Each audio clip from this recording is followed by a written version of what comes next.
नमस्कार, आवाज समाचार में आप सभी का स्वागत है। मैं हूं सीमा। खबरों की शुरुआत करते हैं। सबसे पहले नजर डाल लेते हैं हेडलाइंस पर।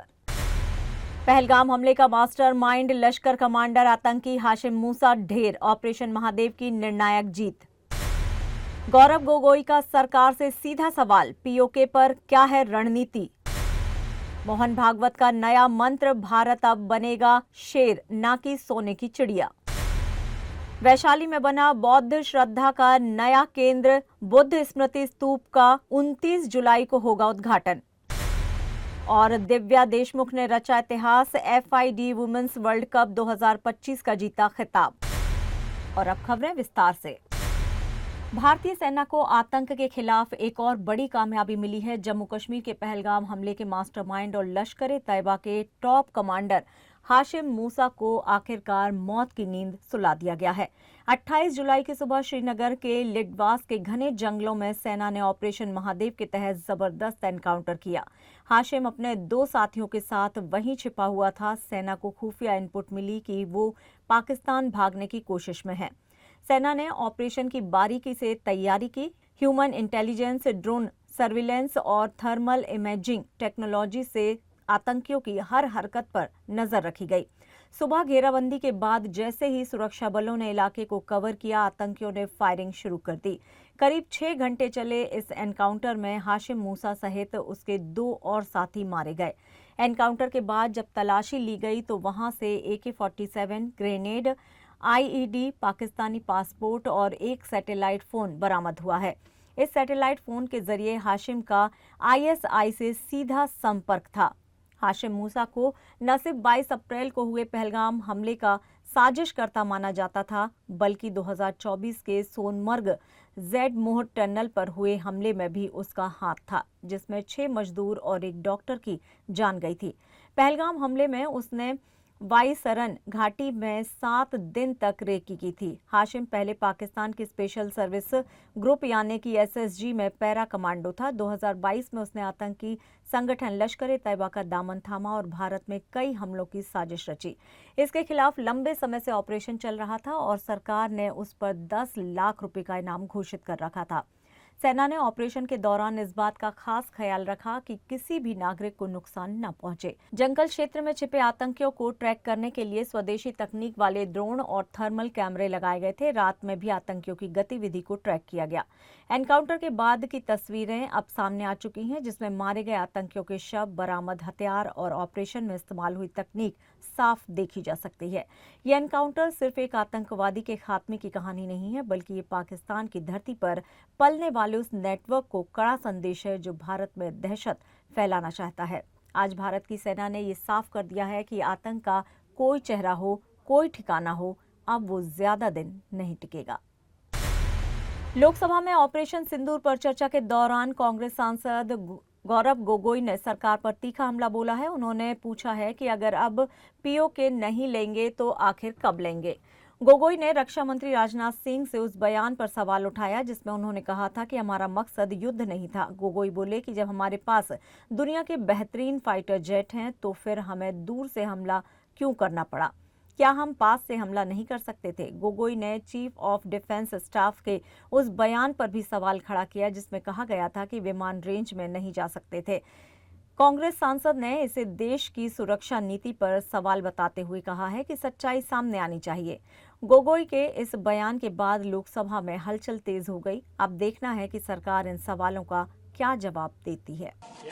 एक शब्द तो कहते ये आपकी भी जिम्मेवारी है राजनाथ जी, ये आपकी भी जिम्मेवारी है, रक्षा मंत्रालय का भी जिम्मेवारी है।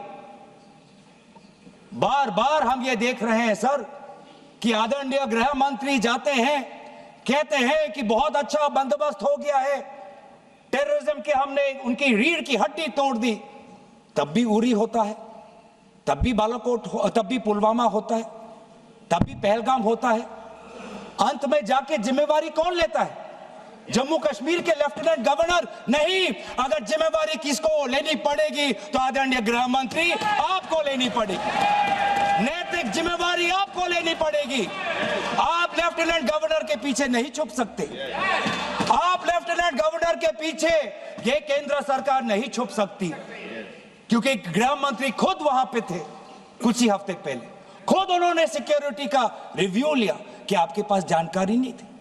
और सर, ये सरकार इतनी कमजोर, ये सरकार इतनी बुजदिल कि आज उन्होंने क्योंकि उन्होंने अगर इसका किसी का दोष दिया तो टूर ऑपरेटर्स को दोष दिया कि टूर ऑपरेटर्स बिना अनुमति के द्वारा, बिना लाइसेंसेस के द्वारा लोगों को बेसहारन ले जा रहे, हमें तो पता ही नहीं था। ये है इनका कारण, ये बताना चाहते हैं। तो सर, यही तो दुख की बात है कि कहीं ना कहीं एक सरकार में एक अहंकार आ चुका है।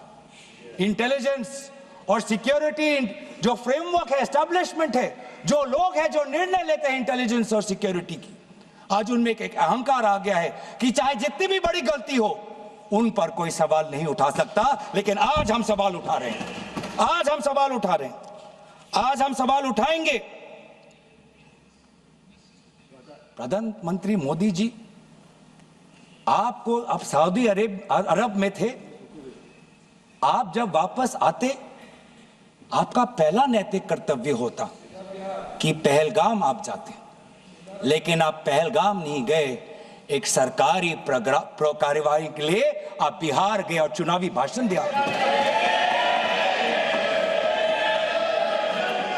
देश के मुखिया सऊदी अरब में थे, पूरा कार्यक्रम उन्हें संपूर्ण किया, वापस आए और वो पहलगाम भी नहीं जा पाए और बिहार में जाके चुनावी भाषण दे रहे हैं। अगर पहलगाम में कोई गया तो हमारा नेता राहुल गांधी गया। अगर पहलगाम में जो लोगों की मृत्यु हुई उनके लिए अगर शहादत की मांग कोई कर रहा है तो हमारा दल का नेता राहुल गांधी कर रहा है।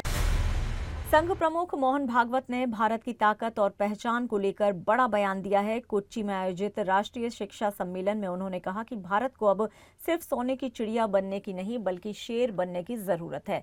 एक ऐसा राष्ट्र जो ताकतवर हो, आर्थिक रूप से आत्मनिर्भर हो और अपनी पहचान को दुनिया के सामने मजबूती से पेश करे। उन्होंने ये भी कहा कि दुनिया सिर्फ आदर्शों की नहीं बल्कि इज्जत करती है।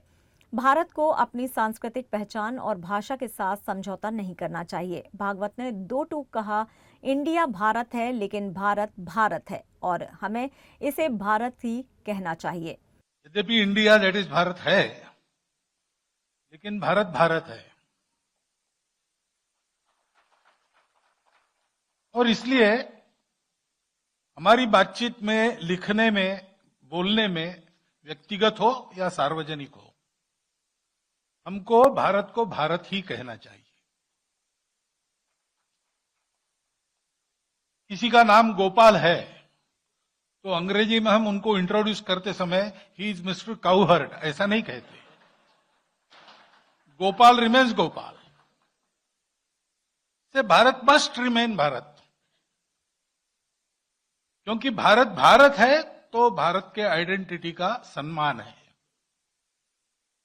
If you lose your identity, whatever other meritorious quality you may have, you will never be respected. You will never be secure in this world. That is the thumb rule. अब जो है उसमें उत्कृष्ट बनो। विकास, विकास क्या होता है?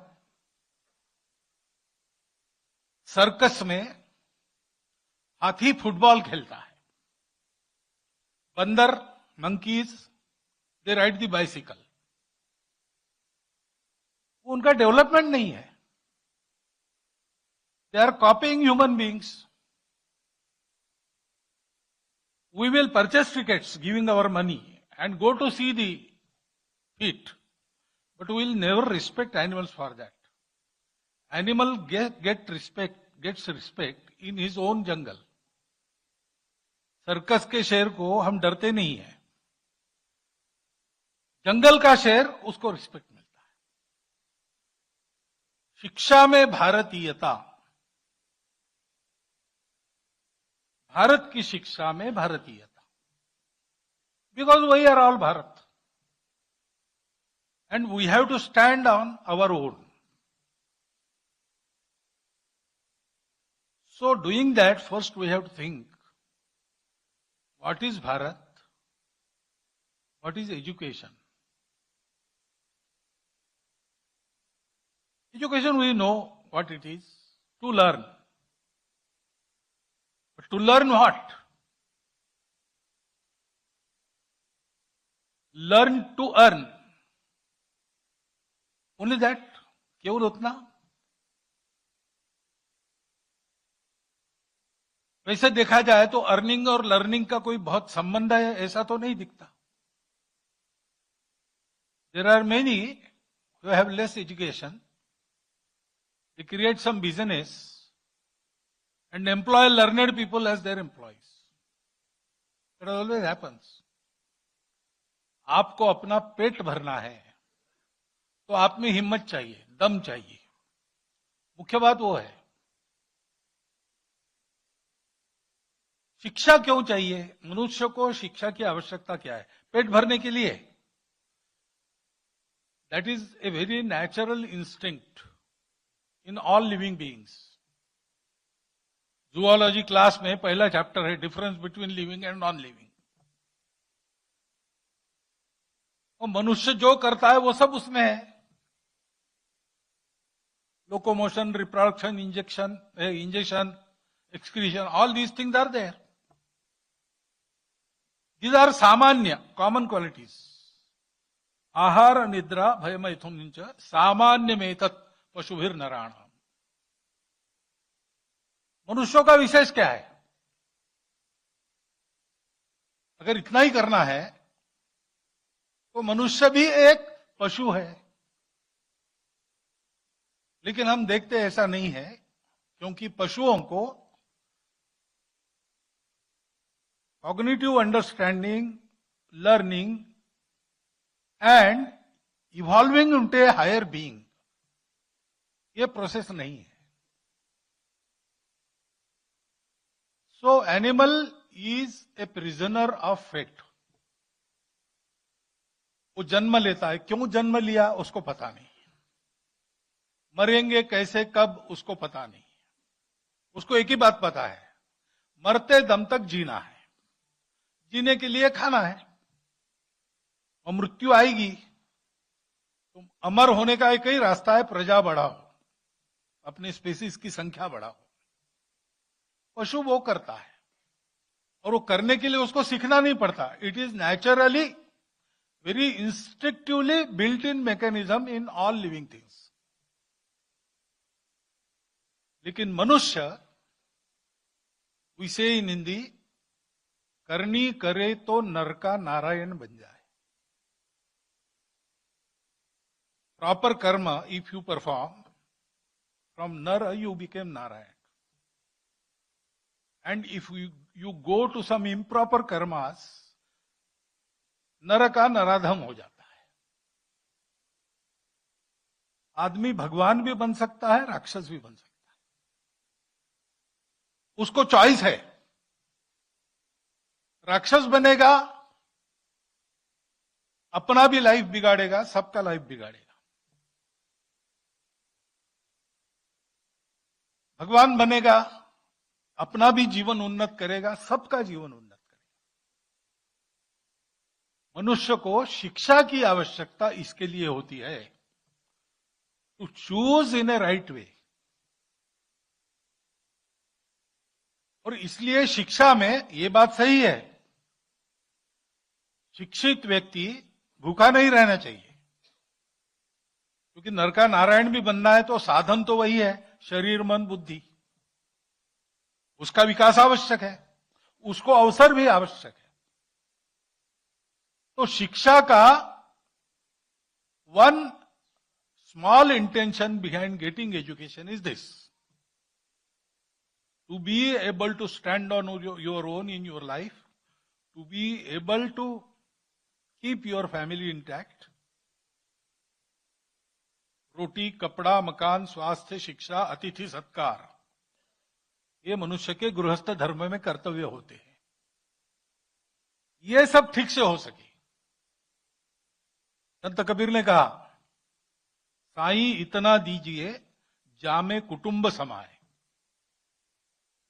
God give me so much that I can keep my family intact, raise my family in a proper way. मैं भी भूखा ना रहूं, साधु भी भूखा न जाए.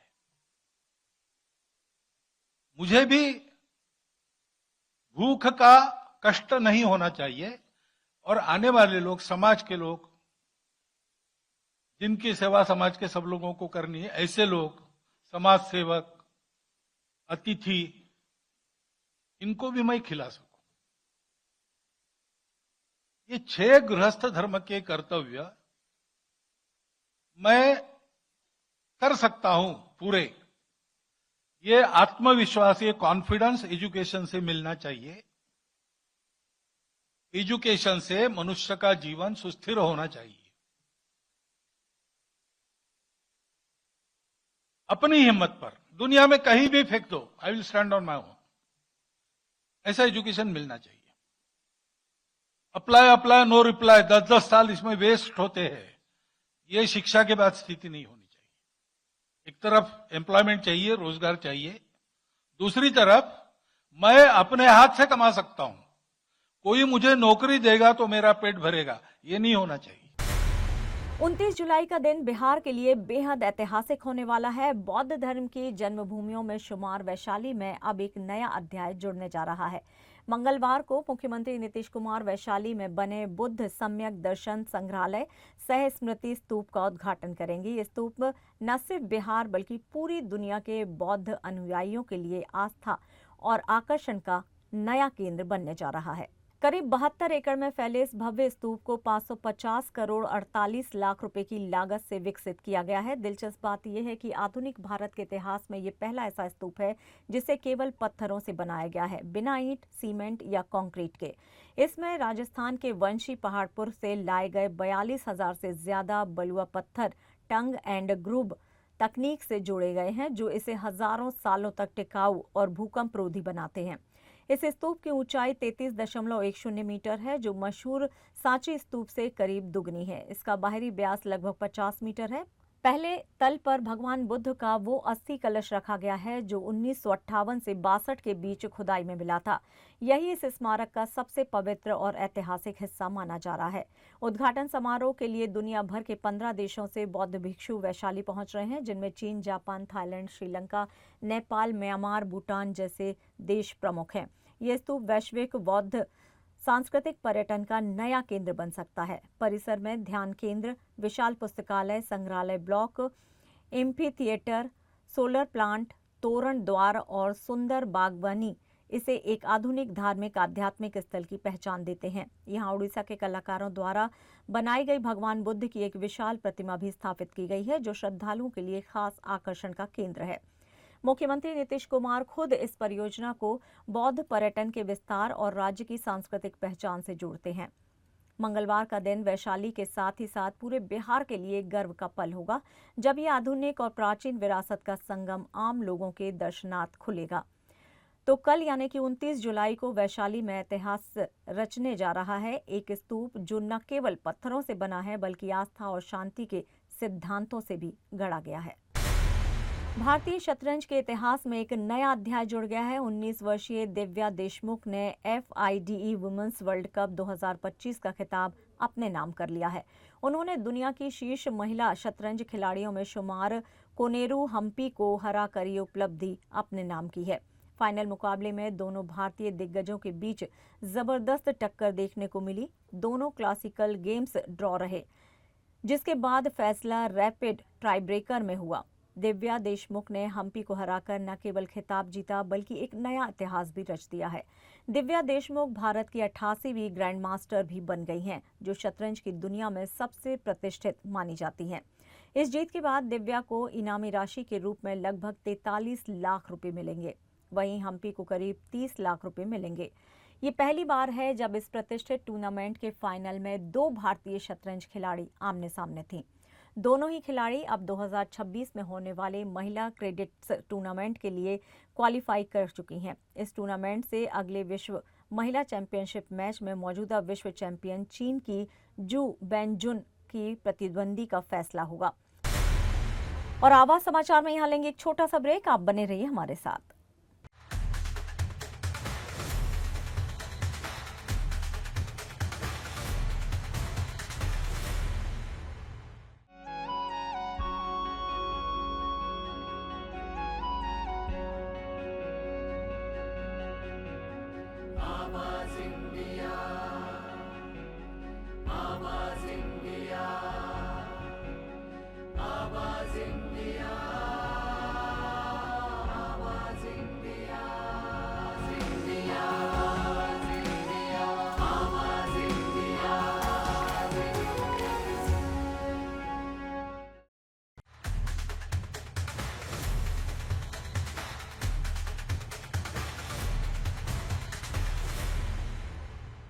ब्रेक के बाद एक बार फिर से आप सभी का स्वागत है। बढ़ते हैं अपनी अगली खबर की ओर। टीएमसी सांसद महुआ मोइत्रा की मुश्किलें एक बार फिर से बढ़ती नजर आ रही हैं। कैश फॉर कैरी मामले में सीबीआई ने अपनी जांच पूरी कर रिपोर्ट लोकपाल को सौंप दी है। इस पर अब अगला कदम लोकपाल तय करेगा। सीबीआई की रिपोर्ट में महुआ मोइत्रा पर गंभीर आरोप लगाए गए हैं कि उन्होंने एक कारोबारी समूह के खिलाफ संसद में सवाल पूछने के बदले नकदी, गिफ्ट और लॉगिन आईडी ली। बता दें कि बीजेपी सांसद निशिकांत दुबे और एक सुप्रीम कोर्ट के वकील की शिकायत पर ही ये मामला पहली बार सामने आया था। इसके बाद लोकपाल ने सीबीआई को जांच के निर्देश दिए थे।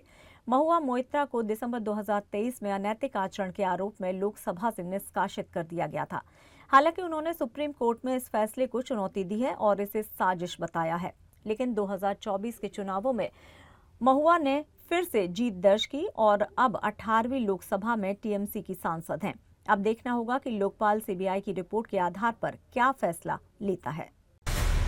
दिल्ली वक्फ बोर्ड में कथित भर्ती घोटाले को लेकर खबर सामने आई है। राउज एवेन्यू कोर्ट ने आम आदमी पार्टी के विधायक अमानतुल्लाह खान और 10 अन्य के खिलाफ आरोप तय कर दिए हैं। ये मामला सीबीआई की ओर से दर्ज किया गया था, जिसमें अब नियमित सुनवाई की प्रक्रिया शुरू हो गई है। कोर्ट ने अमानतुल्लाह खान पर आपराधिक साजिश और भ्रष्टाचार निवारक अधिनियम की धारा 13 के तहत आरोप तय किए हैं। सीबीआई की चार्जशीट के मुताबिक वक्फ बोर्ड के चेयरमैन रहते हुए अमानतुल्लाह ने 2016 से 2021 के बीच नियमों को दरकिनार कर अवैध नियुक्तियां की। इन नियुक्तियों में न तो कोई विज्ञापन निकाला गया और न ही तय मानकों का पालन ही किया गया। जांच एजेंसी का दावा है कि ये पूरी प्रक्रिया एक पूर्व नियोजित साजिश का हिस्सा थी, जिससे सरकार पदों का दुरुपयोग किया गया। मामले में कुल 11 आरोपित लोग हैं, जिनमें वक्फ बोर्ड के कर्मचारी और लाभार्थी शामिल हैं। अब देखना होगा कि सुनवाई के दौरान क्या नए खुलासे सामने आते हैं। थाईलैंड और कंबोडिया के बीच पिछले 5 दिनों से चल रहे सीमा संघर्ष पर अब विराम लग गया है। दोनों देशों के बीच तत्काल और बिना शर्त युद्ध विराम की घोषणा कर दी गई है। मलेशिया के प्रधानमंत्री अनवर इब्राहिम की मेजबानी में हुई बातचीत के बाद ये बड़ी सहमति बनी है। प्रेस कॉन्फ्रेंस में अनवर इब्राहिम ने ऐलान किया है कि आधी रात से सीजफायर लागू हो जाएगा। लंबे समय से जारी सीमा विवाद के हिंसक रूप लेने के बाद मलेशिया ने वार्ता का प्रस्ताव रखा था, जिसे अमेरिकी और चीन का समर्थन भी मिला था। कंबोडियाई प्रधानमंत्री हुन मानेट ने बातचीत को सकारात्मक बताया और कहा कि अब उम्मीद है कि हिंसा रुकेगी और लोगों का विस्थापन थमेगा। वहीं थाईलैंड के कार्यवाहक प्रधानमंत्री फोमथम बेचाई ने भी शांति प्रक्रिया में पूर्ण सहयोग का भरोसा दिलाया है। इससे पहले अमेरिकी राष्ट्रपति डोनाल्ड ट्रंप ने दोनों नेताओं को फोन पर संघर्ष खत्म करने की चेतावनी दी थी। उन्होंने साफ कहा था कि जब तक लड़ाई बंद नहीं होती, अमेरिका कोई व्यापार समझौता नहीं करेगा। सीमा पर तनाव की शुरुआत मई के अंत में हुई एक झड़प से हुई थी, जिसमें एक कंबोडियाई सैनिक की मौत हो गई थी। अब उम्मीद की जा रही है कि ये संघर्ष और नुकसान यहीं थम जाएगा। अमेरिका के पूर्व राष्ट्रपति डोनाल्ड ट्रंप एक बार फिर से सुर्खियों में हैं। इस बार उन्होंने देश की पूर्व उपराष्ट्रपति कमला हैरिस पर आरोप लगाया है। ट्रंप का दावा है कि कमला हैरिस ने बियॉन्से, ओपरा विनफ्रे और अल शार्पटन जैसे चर्चित चेहरों से समर्थन पाने के लिए करोड़ों रुपए खर्च किए। ट्रंप ने इसे चुनावी अभियान के आर्थिक कानूनों का सीधा उल्लंघन बताया है। ट्रंप ने अपने सोशल मीडिया प्लेटफॉर्म ट्रुथ पर लिखा है कि ये समर्थन असली नहीं बल्कि खरीदा गया था। उन्होंने सवाल उठाया है कि क्या अब नेता समर्थन के लिए सितारों को पैसे देंगे। ट्रंप ने हैरिस समेत सभी पर मुकदमा चलाने की मांग भी कर दी है। हालांकि खुद ट्रंप भी जेफरी एप्स्टीन केस को लेकर विवादों में घिरे हैं। इस पर उन्होंने कहा है कि ये पूरा मामला राजनीति से प्रेरित है और डेमोक्रेट्स उनकी उपलब्धियों से ध्यान भटकाने की कोशिश कर रहा है। ट्रंप ने उम्मीद जताई है कि ग्रैंड जूरी की फाइलें इस झूठ की पोल खोल देंगी। पाकिस्तान के पेशावर स्थित भारतीय अभिनेता दिलीप कुमार और राज कपूर के पैतृक घरों का पुनर्निर्माण कार्य आधिकारिक तौर पर सोमवार को शुरू कर दिया गया। पुरातत्व निदेशक डॉक्टर अब्दुल समद ने बताया है कि ये परियोजना 2 वर्षों में पूरी हो जाएगी और इसकी अनुमानित लागत 7 करोड़ रुपए होगी। खैबर पख्तूनवा सरकार ने परियोजना के लिए धनराशि जारी की है। प्रांतीय पुरातत्व विभाग ने दोनों संरचनाओं को महान अभिनेताओं के जीवन और करियर को समर्पित संग्रहालयों के रूप में परिवर्तित किए जाने की योजना बनाई है। परियोजना का मुख्य उद्देश्य प्रांत की ऐतिहासिक और सांस्कृतिक विरासत की रक्षा करते हुए विरासत पर्यटन को बढ़ावा देना है। प्रांतीय सरकार ने पर्यटन सलाहकार जाहिद खान शिनवारी ने बताया है कि विश्व बैंक के सहयोग से ये परियोजनाएं प्रांत के पर्यटन क्षेत्र में क्रांति लाएंगी। दिलीप कुमार का घर पेशावर के मशहूर और ऐतिहासिक किस्सा ख्वानी बाजार के मोहल्ला खोदादद में है, जबकि राज कपूर की हवेली पेशावर के दिलगरो इलाके में स्थित है। दोनों घरों का पुनर्निर्माण होने से पर्यटन को बढ़ावा मिलेगा और लोगों को बॉलीवुड के इन दो महान अभिनेताओं के जीवन के बारे में जानने का मौका भी मिलेगा। इस परियोजना से न केवल पाकिस्तान की सांस्कृतिक धरोहर को बचाया जा सकेगा, बल्कि इससे स्थानीय लोगों को रोजगार के नए अवसर भी मिलेंगे। संसद में ऑपरेशन सिंदूर को लेकर बहस के दौरान टीएमसी सांसद कल्याण बनर्जी ने केंद्र सरकार पर बड़ा हमला बोला है। उन्होंने साफ कहा है कि पहलगाम में हुई आतंकी घटना खुफिया तंत्र की विफलता है। बनर्जी ने पूछा कि 22 अप्रैल को 4 आतंकी कैसे सीमा पार करके पहलगाम पहुंचे और 26 लोगों को मौत के घाट उतारकर फरार भी हो गए।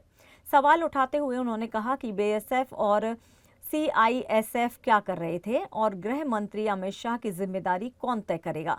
उन्होंने जोर देकर कहा है कि इस हमले में पश्चिम बंगाल के 3 जवान भी शहीद हुए और इसका पूरा श्रेय सेना को जाता है। कल्याण बनर्जी ने सरकार पर आरोप लगाया कि विपक्ष पर ईडी और सीबीआई छोड़ने वाला खुफिया तंत्र आतंकियों के मामले में पूरी तरह से फेल हो गया। उन्होंने अमेरिकी राष्ट्रपति ट्रंप द्वारा सीजफायर घोषित किए जाने पर भी सवाल उठाए और कहा कि ये भारत की संप्रभुता के लिए शर्मनाक है। संसद में गूंजे इन सवालों ने एक बार फिर से सरकार की रणनीति और खुफिया एजेंसियों की भूमिका पर बहस छेड़ दी है। लोकसभा में सोमवार को अपार्टमेंट मेंटेनेंस शुल्क पर जीएसटी को लेकर बड़ा सवाल उठा। सांसद मणिकम टैगोर और सुरेश कुमार शेतकर ने सरकार से पूछा कि कैसे सुनिश्चित किया जाए कि छोटे अपार्टमेंट के लोगों पर जीएसटी अनुपालन का बोझ न पड़े। इसके जवाब में वित्त मंत्री निर्मला सीतारमण ने स्पष्ट किया कि 7,500 रुपए तक के मेंटेनेंस चार्ज पर जीएसटी नहीं लगेगा, लेकिन नियमों का उल्लंघन करने पर अपार्टमेंट एसोसिएशन को जुर्माना भरना पड़ेगा। वित्त मंत्री ने कहा कि जीएसटी कानून का पालन करना हर रेजिडेंट वेलफेयर एसोसिएशन यानी कि RWA की जिम्मेदारी है। नियमों का उल्लंघन करने पर न सिर्फ जुर्माना लगेगा बल्कि रजिस्ट्रेशन भी जरूरी हो सकता है। संसद में हुए इस सवाल जवाब के जरिए आम लोगों की एक बड़ी चिंता पर सरकार की स्थिति साफ हो गई है। और फिलहाल आवाज समाचार में इतना ही। आप देखते रहिए आवाज इंडिया। नमस्कार।